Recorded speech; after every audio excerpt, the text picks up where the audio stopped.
평범한 동네 문방구를 운영하는 할아버지와 함께 살아온 중학교 교사 박소영. 사랑하는 남자친구 최준석과의 상견례를 앞두고 설레는 마음으로 준비했지만 예비 시어머니 최은주의 입에서 나온 말은 상상을 초월했습니다. 부모 없는 자식이라니, 문방구나 하는 할아버지가 키웠다고 격이 떨어진다니. 하지만 최은주는 전혀 몰랐습니다. 자신이 모욕한 그 할아버지가 누구인지를. 30년 전 자신의 집안이 어떤 빚을 졌는지를.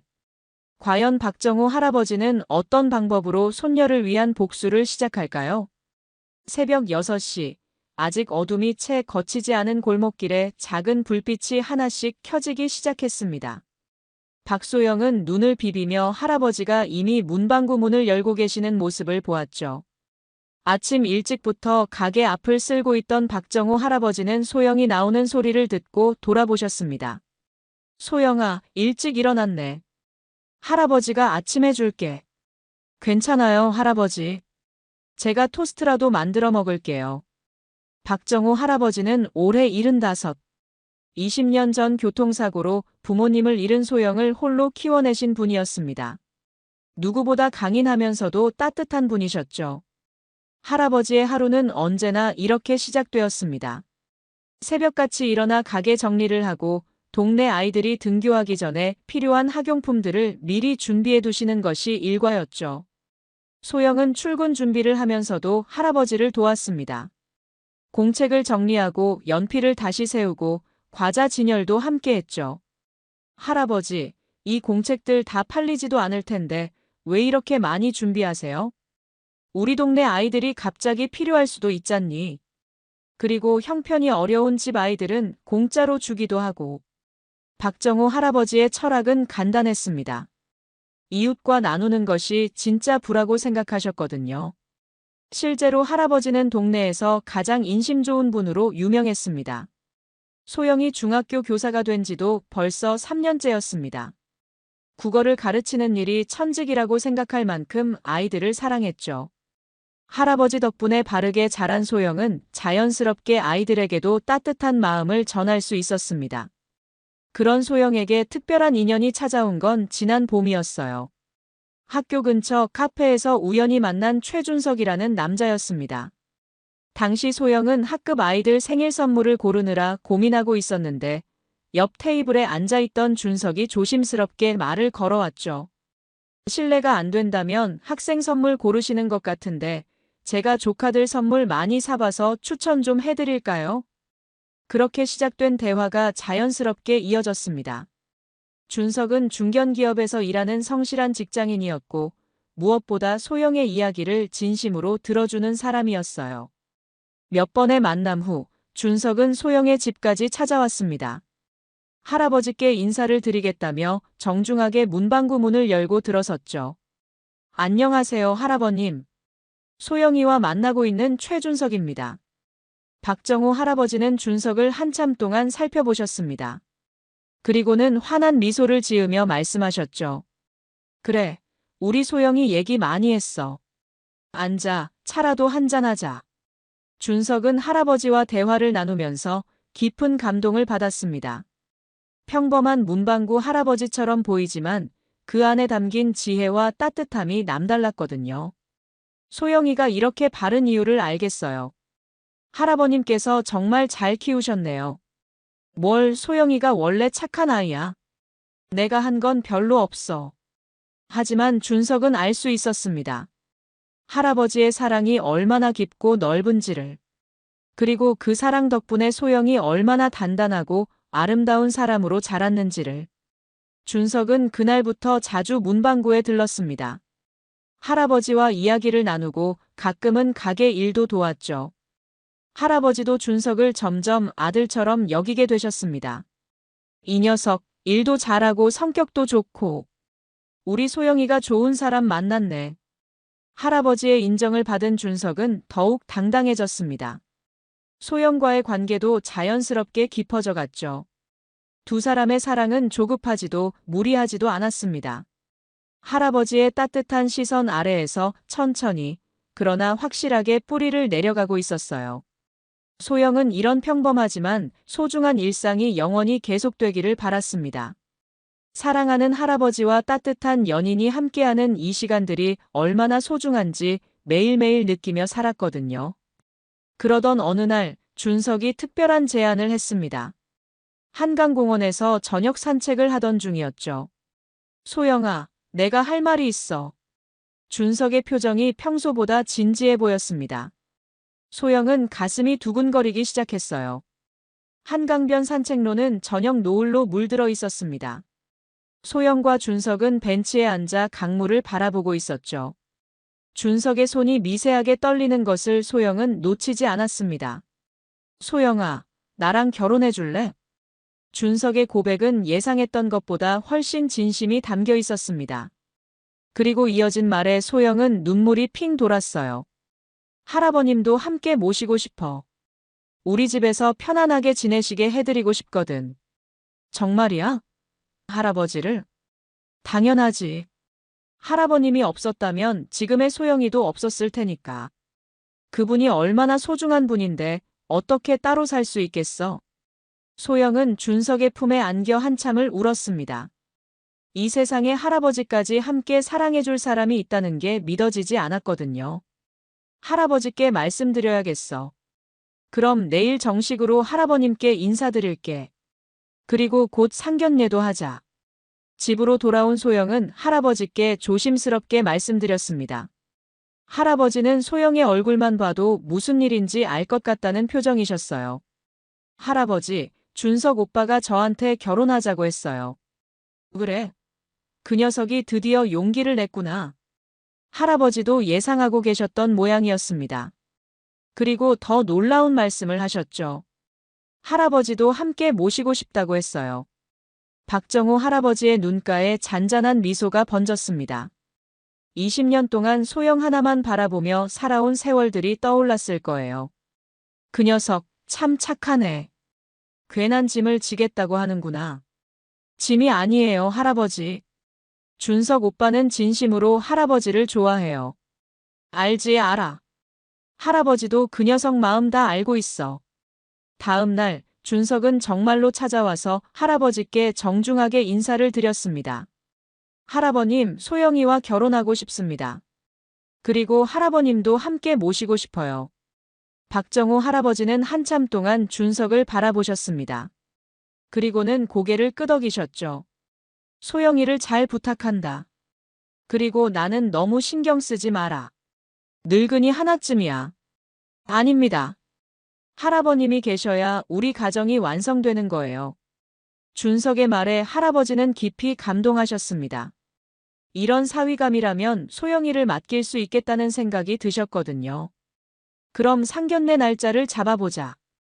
우리 부모님께도 소개해드려야지. 네, 좋습니다.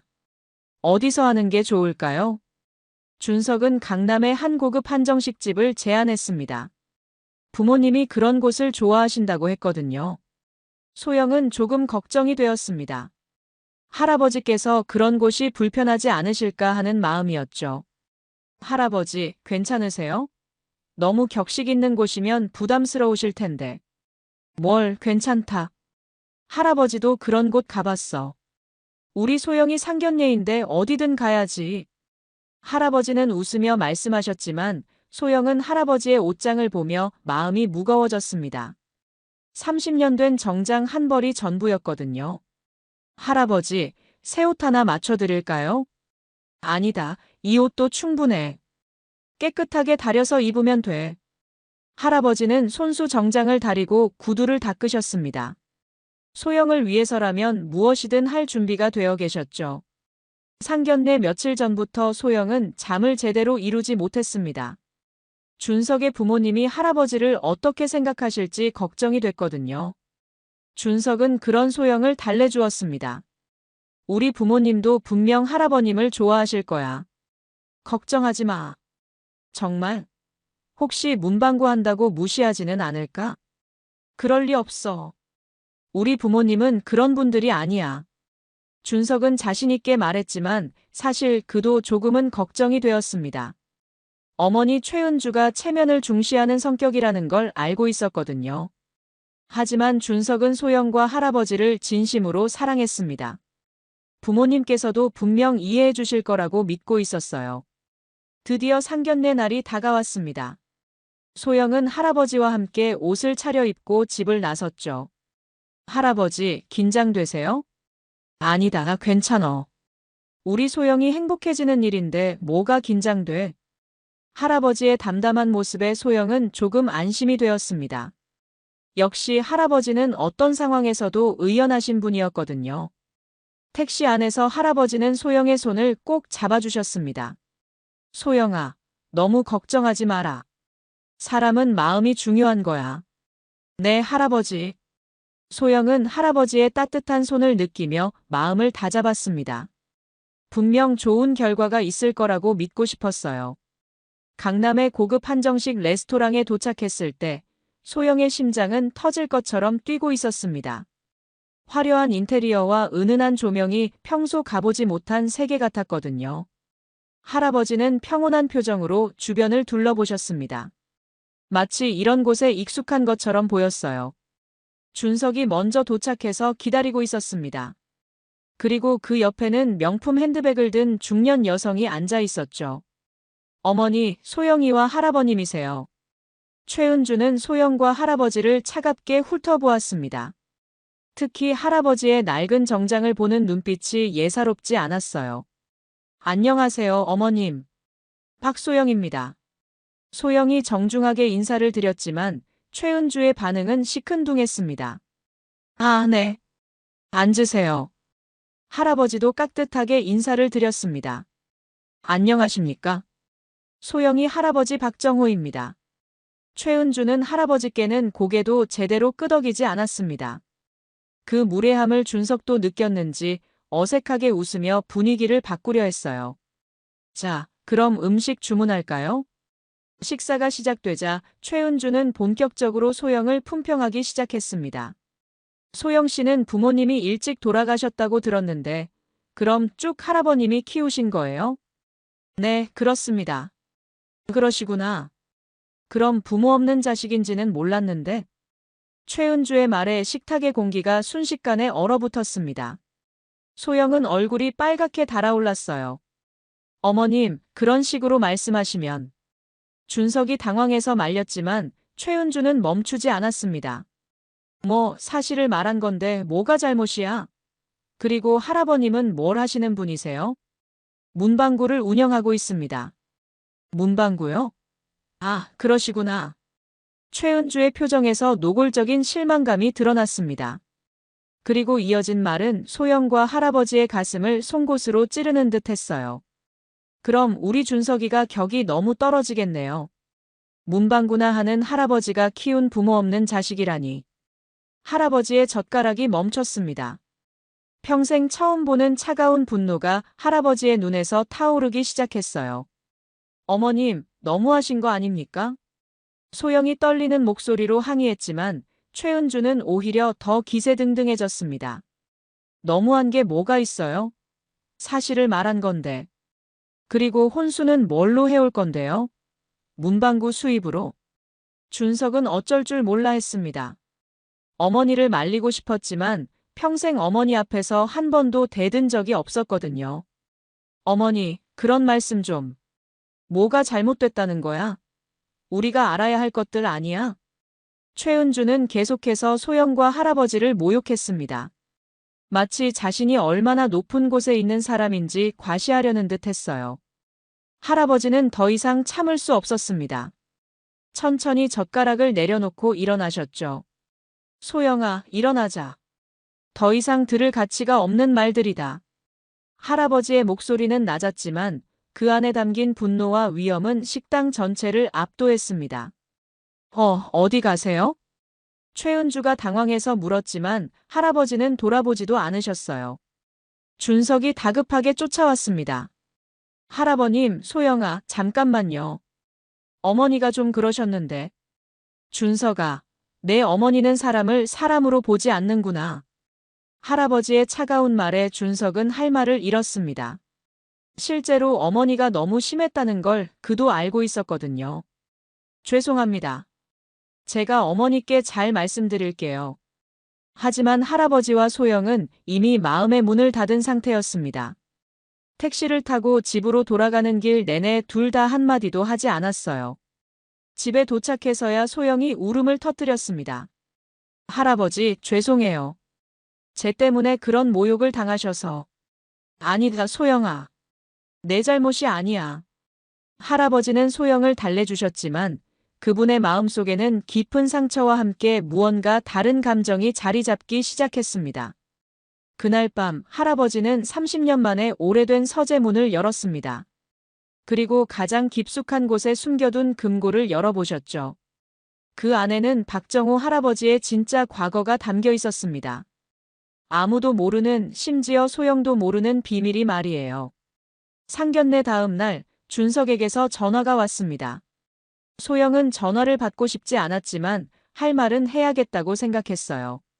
소영아, 어제는 정말 미안했어. 어머니가 너무 하셨어. 준석의 목소리에는 미안함이 가득했지만 소영의 마음은 이미 차갑게 식어 있었습니다. 미안하다고 해서 해결될 문제가 아니에요. 알아. 내가 어머니께 잘 말씀드릴게. 오해가 있었던 것 같아. 오해요? 오해라고 하시는 거예요? 소영의 목소리가 날카로워졌습니다. 어제 들었던 그 모욕적인 말들이 단순한 오해였다는 뜻인가요? 아니, 그게 아니라 어머니가 원래 말을 좀 직설적으로 하시는 편이라서. 변명만 늘어놓는 준석에게 소영은 실망감을 감출 수 없었습니다. 준석 오빠는 어제 어머니가 하신 말씀이 옳다고 생각하세요? 그럴 리가. 당연히 잘못됐지. 그럼 왜 그 자리에서 막지 않았어요? 왜 할아버지가 모욕당할 때 아무 말도 하지 않으셨어요? 준석은 대답하지 못했습니다. 어머니 앞에서 대들 용기가 없었다는 말을 할 수는 없었거든요. 소영아, 제발 이해해줘. 어머니를 상대하는 게 쉽지 않아서. 이해요? 제가 뭘 이해해야 하는데요? 소영의 마음속에서 준석에 대한 마지막 믿음이 무너져 내렸습니다. 정말 사랑한다면, 정말 자신과 할아버지를 지키고 싶다면 그 자리에서 어머니에게라도 맞섰어야 했는데. 준석은 계속해서 변명을 늘어놓았습니다. 내가 시간을 좀 달라고 할게. 어머니 마음을 돌릴 수 있을 거야. 시간이 필요한 건 쟤예요. 생각할 시간이요. 소영은 그 말을 끝으로 전화를 끊었습니다. 옆에서 지켜보던 할아버지가 조용히 말씀하셨어요. 소영아, 사람의 본 모습은 어려운 순간에 드러나는 법이다. 할아버지 말씀이 맞았습니다. 준석은 정작 중요한 순간에 소영과 할아버지를 지켜주지 못했어요. 며칠 후 준석이 직접 찾아왔습니다. 꽃다발을 들고 온 모습이 오히려 더 초라해 보였어요. 소영아, 할아버님, 정말 죄송합니다. 박정호 할아버지는 준석을 차갑게 바라보셨습니다. 평소의 온화한 모습은 온데간데 없었죠. 준석아, 너는 내 손녀가 모욕당하는 걸 보고도 아무것도 하지 못했구나. 할아버님, 정말 죄송해요. 제가 어머니를 잘 설득해 볼게요. 설득이라니. 내 어머니는 우리를 사람 취급도 안 했는데 무슨 설득이 필요하겠냐? 준석은 할 말을 잃었습니다. 할아버지의 말이 틀리지 않았거든요. 소영도 준석을 바라보는 눈빛이 예전과 달랐습니다. 사랑했던 사람이지만 이제는 실망스러운 마음이 더 컸어요. 준석 오빠, 어머니를 바꿀 수 있다고 생각해요? 뭐라고? 어머니가 갑자기 마음을 바꿔서 할아버지를 존중하고 저를 인정하게 될 거라고 생각하세요? 그런 건 아니지만. 그럼 뭐예요? 우리가 계속 참고 살아야 한다는 거예요? 소영의 질문에 준석은 대답하지 못했습니다. 사실 그가 바라는 것도 그거였거든요. 어머니는 어머니대로, 소영은 소영대로 적당히 타협해서 살아가는 것. 하지만 소영은 그런 삶을 원하지 않았습니다. 할아버지를 모욕한 사람과 가족이 될 수는 없었어요. 준석 오빠, 저희는 여기까지인 것 같아요. 소영아, 제발. 다시 생각해봐. 아니에요. 이미 충분히 생각해봤어요. 소영은 약혼 반지를 빼서 준석에게 내밀었습니다. 한때는 행복의 상징이었던 그 반지가 이제는 무거운 짐처럼 느껴졌거든요. 받아가세요. 그리고 다시는 연락하지 마세요. 준석은 절망적인 표정으로 반지를 받아들었습니다. 그리고 한참을 서 있다가 힘없이 돌아갔어요. 소영은 준석이 사라진 뒤에야 눈물을 쏟았습니다. 사랑했던 사람을 떠나보내는 것도 아팠지만 그보다 더 아픈 건 할아버지가 받으신 상처였어요. 할아버지, 괜찮으세요? 괜찮다, 소영아. 오히려 잘 된 일이야.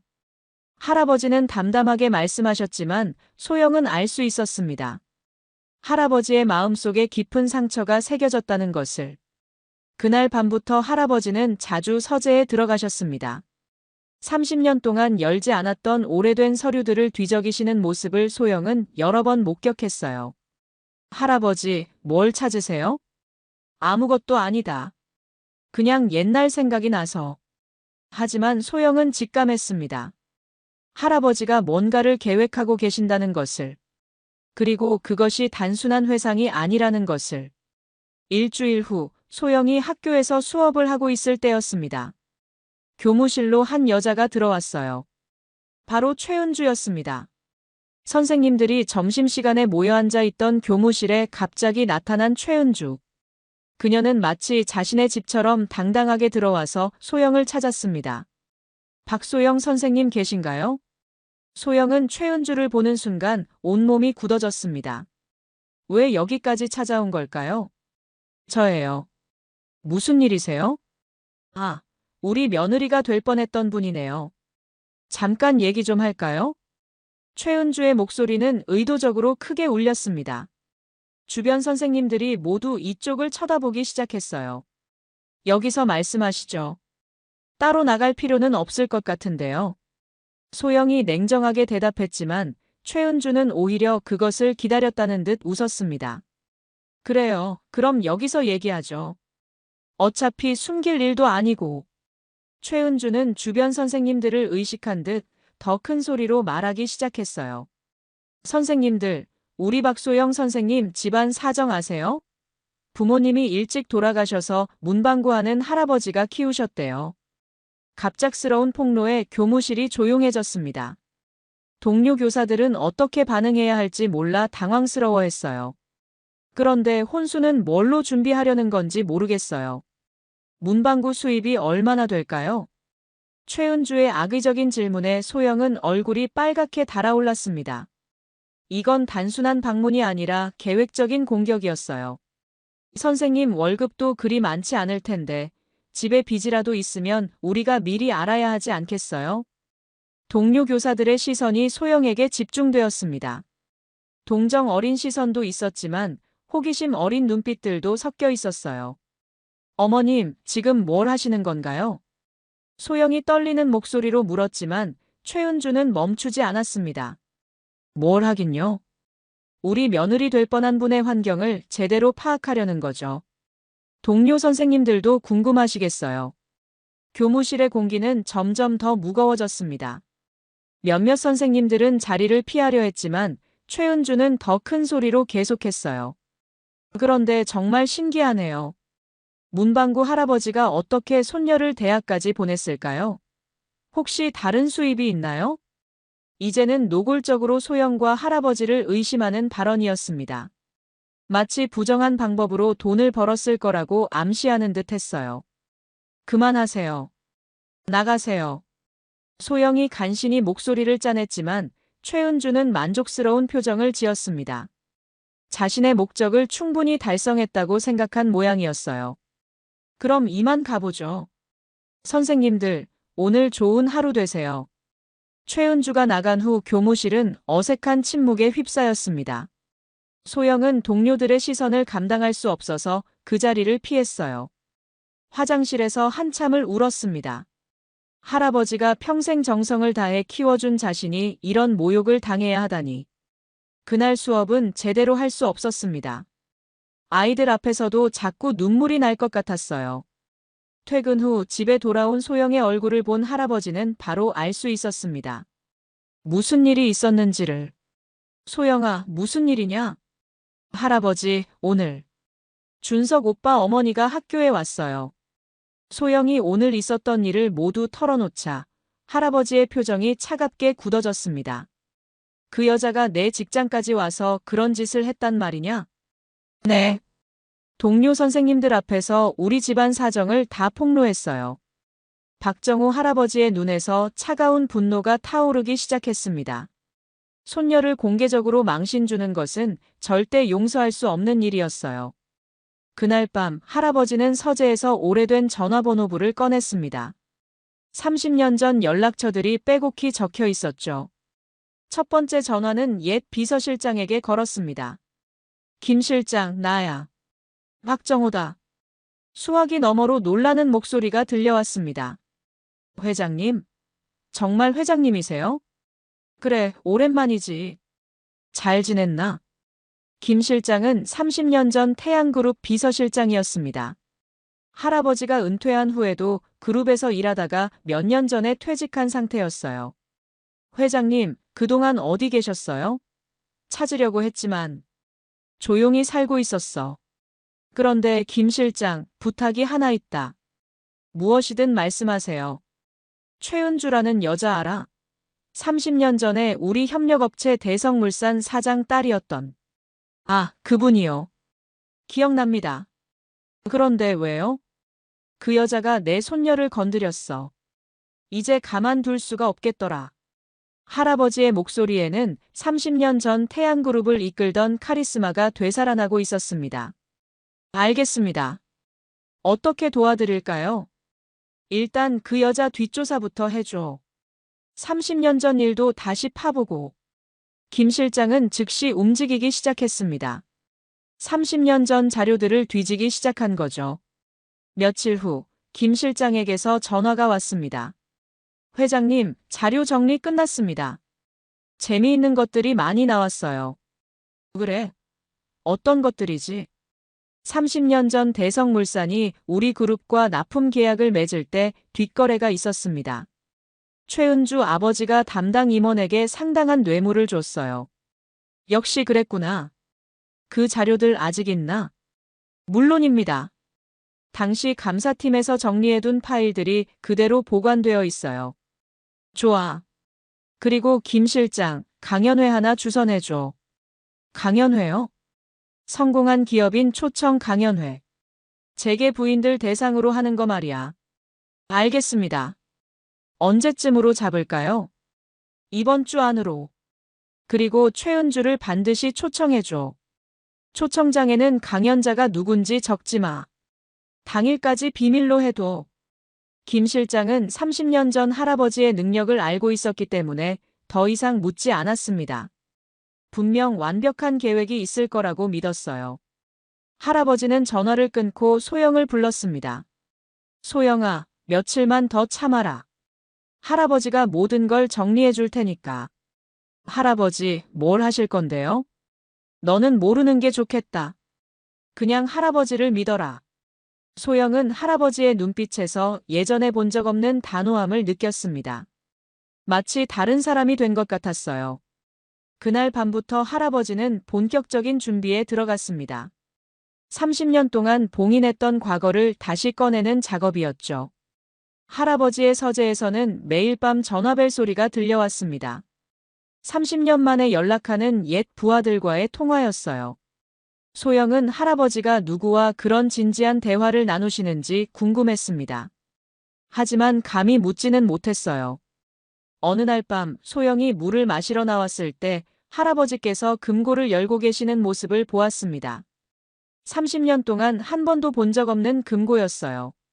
할아버지, 그게 뭐예요? 아, 소영이 일어났구나. 옛날 서류들이야. 할아버지는 금고에서 낡은 서류 뭉치를 꺼내셨습니다. 그 중에는 태양그룹이라는 로고가 박힌 명함들이 보였어요. 소영은 깜짝 놀랐습니다. 태양그룹은 30년 전까지 국내 최대 기업 중 하나였거든요. 할아버지, 이게 뭐예요? 태양그룹이라니. 박정호 할아버지는 한참 동안 망설이시다가 입을 열었습니다. 소영아, 할아버지가 숨긴 이야기가 있다. 뭔 얘기요? 할아버지는 30년 전에 태양그룹 회장이었어.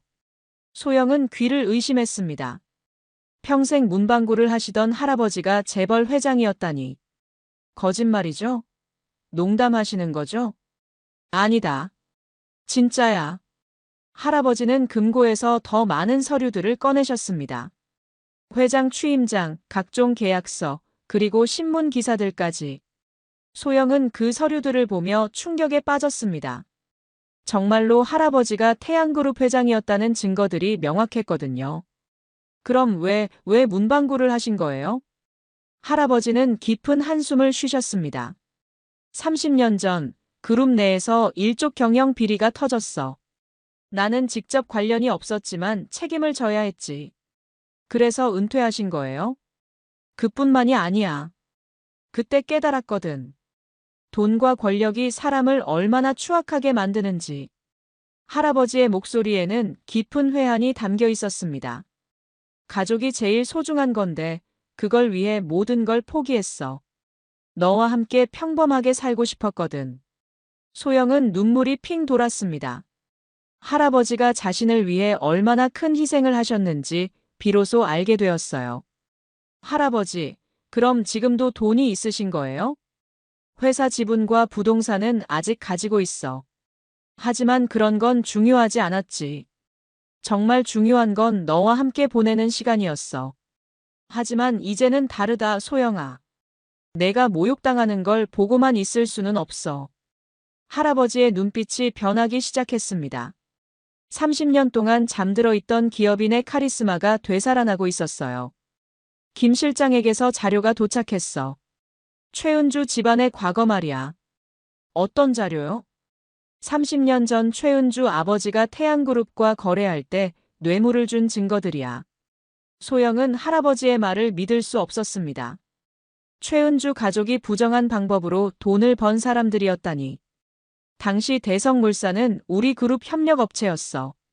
계약을 따내려고 담당 임원에게 거액을 줬지. 그런 일이 있었다면 왜 그때 처벌하지 않으신 거예요?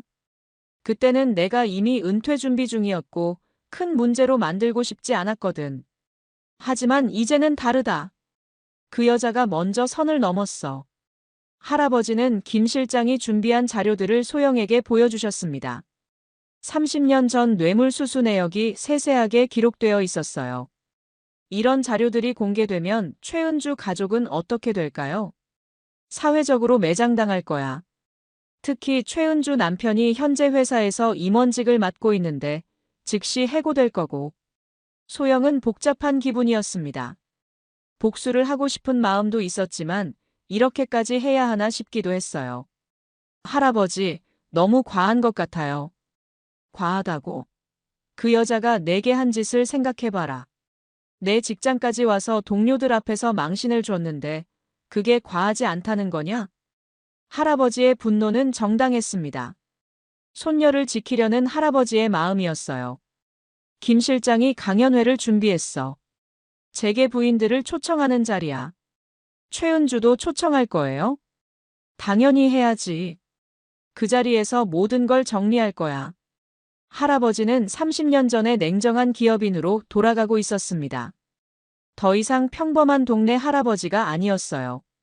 소영아, 며칠 후면 모든 게 끝날 거야. 그때까지만 참아라. 네, 할아버지. 소영은 할아버지를 믿기로 했습니다.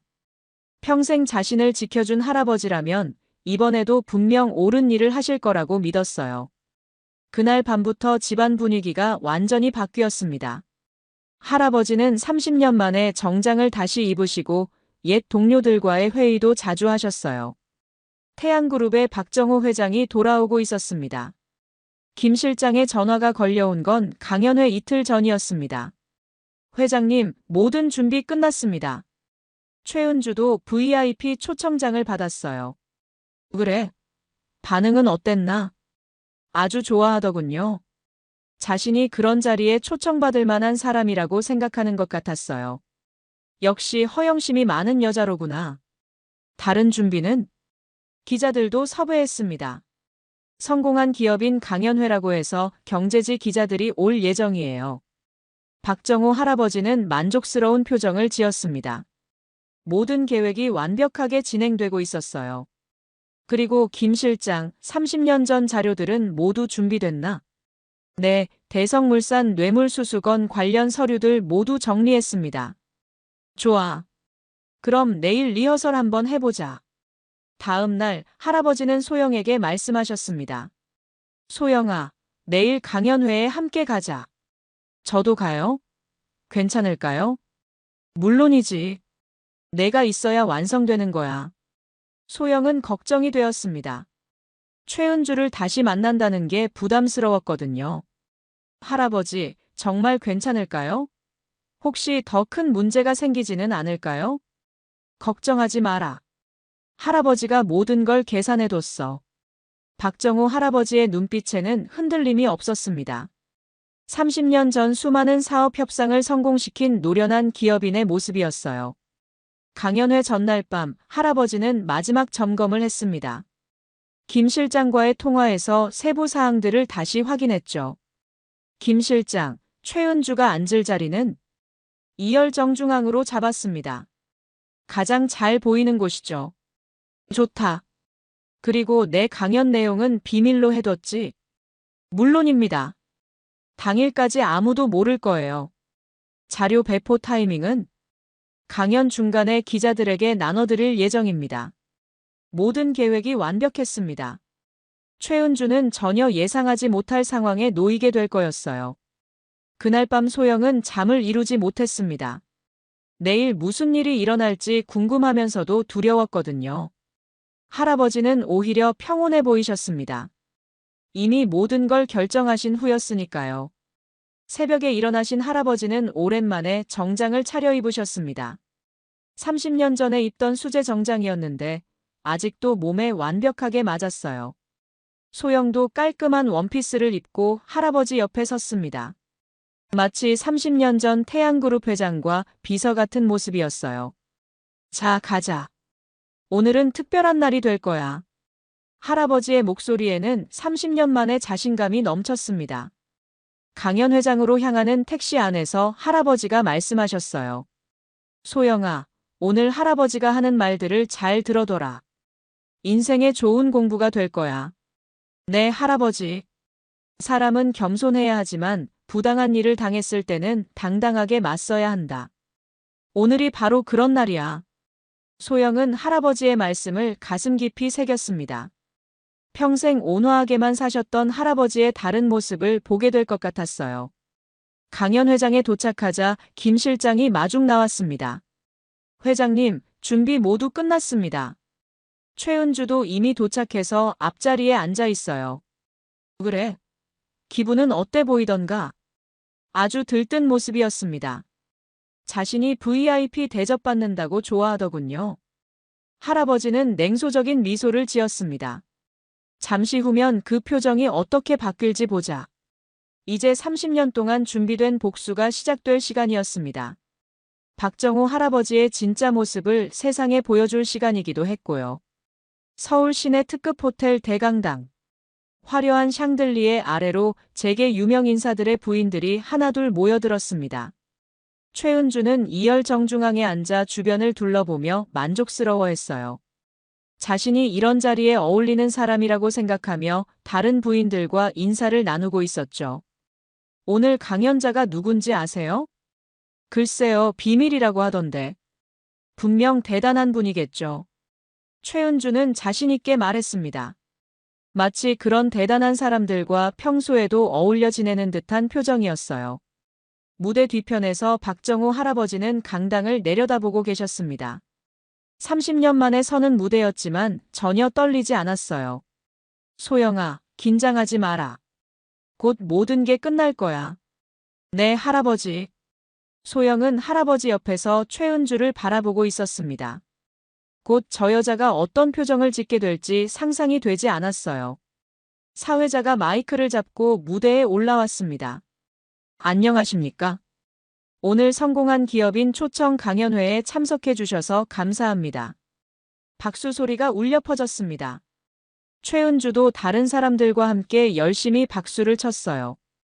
오늘 강연자는 30년 전 국내 최대 기업 중 하나였던 태양그룹을 이끌었던 분입니다. 강당이 조금씩 술렁이기 시작했습니다. 태양그룹은 전설 같은 기업이었거든요. 현재는 은퇴하여 조용히 지내고 계시지만 오늘 특별히 자리를 마련해 주셨습니다. 최은주의 표정이 호기심으로 가득해졌습니다. 태양그룹 회장을 직접 볼 수 있다는 설렘이 컸어요. 태양그룹 명예회장 박정호 회장님을 모시겠습니다. 박수 소리와 함께 박정호 할아버지가 무대에 올라왔습니다. 30년의 세월에도 불구하고 당당한 모습이었어요. 그 순간 최은주의 얼굴이 굳어졌습니다. 눈앞에 나타난 사람이 바로 소영의 할아버지였거든요. 세상에, 저 사람이 태양그룹 회장이라고. 최은주는 자신의 눈을 의심했습니다. 문방구 할아버지로 알고 있던 그 사람이 재벌 회장이었다니. 박정호 할아버지는 마이크 앞에 서서 강당을 둘러보셨습니다. 그리고 최은주와 정확히 눈을 마주쳤어요. 안녕하십니까? 오늘 이렇게 뵙게 되어 반갑습니다. 할아버지의 목소리는 30년 전의 카리스마를 되찾고 있었습니다. 제가 오늘 말씀드리고 싶은 주제는 진정한 성공이란 무엇인가입니다. 강당의 모든 사람들이 집중해서 듣기 시작했습니다. 최은주만 제외하고 말이에요. 30년 전 제가 태양그룹을 이끌 때 많은 사람들을 만났습니다. 그 중에는 정말 훌륭한 분들도 계셨고 그렇지 못한 분들도 계셨죠. 할아버지의 시선이 다시 최은주에게 향했습니다. 특히 기억에 남는 것은 협력업체들과의 거래였습니다. 정정당당하게 거래하는 업체가 있는 반면 부정한 방법을 사용하는 곳들도 있었어요. 최은주의 얼굴이 점점 창백해져 갔습니다. 설마 그때 이를 알고 있는 건 아니겠지만 뭔가 불안했어요.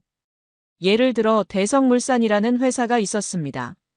할아버지가 최은주 아버지의 회사 이름을 명확히 말하는 순간 최은주는 완전히 얼어붙었습니다.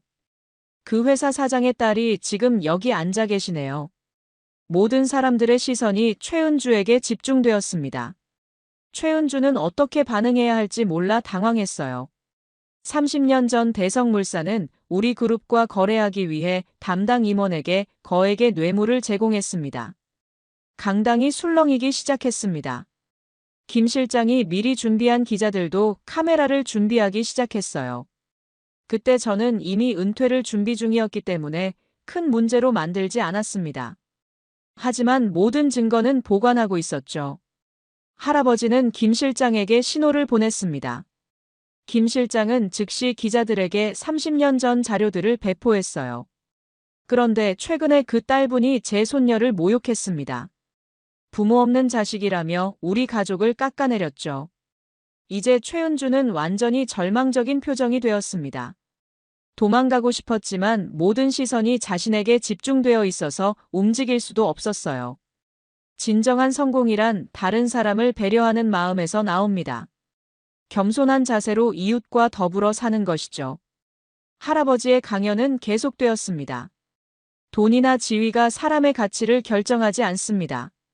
그 사람의 인품과 마음가짐이 진정한 가치를 만드는 것입니다. 강당 전체가 할아버지의 말씀에 감동하며 조용해졌습니다. 저는 30년 동안 평범한 동네 할아버지로 살아왔습니다. 그 시간이 제 인생에서 가장 행복한 시간이었어요. 손녀와 함께 보낸 소중한 나날들 말입니다. 소영은 무대 옆에서 눈물을 흘렸습니다.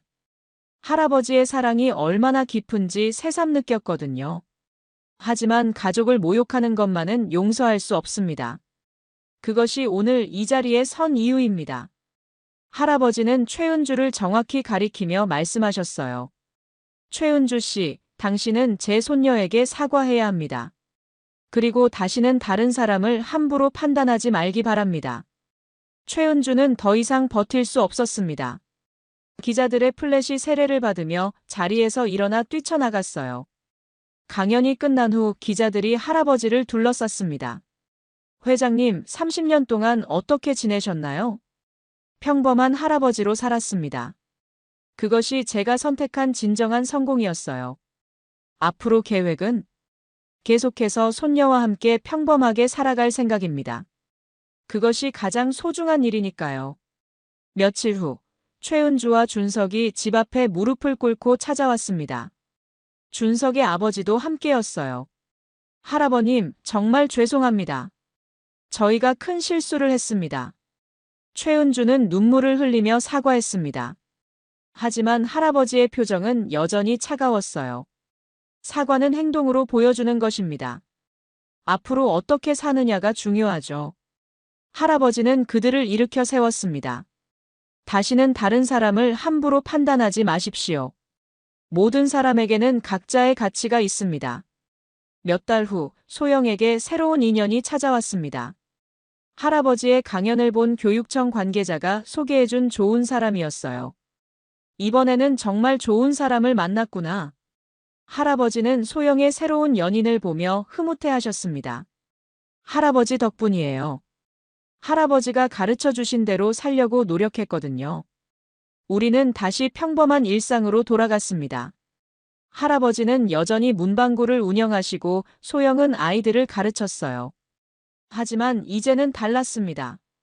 우리는 서로를 더욱 소중히 여기게 되었고 진정한 행복이 무엇인지 깨닫게 되었거든요. 한 사람의 이야기가 누군가의 위로가 되길 바라며 오늘의 이야기를 마칩니다. 구독과 좋아요는 저희에게 큰 힘이 됩니다. 건강하고 행복한 하루 되세요.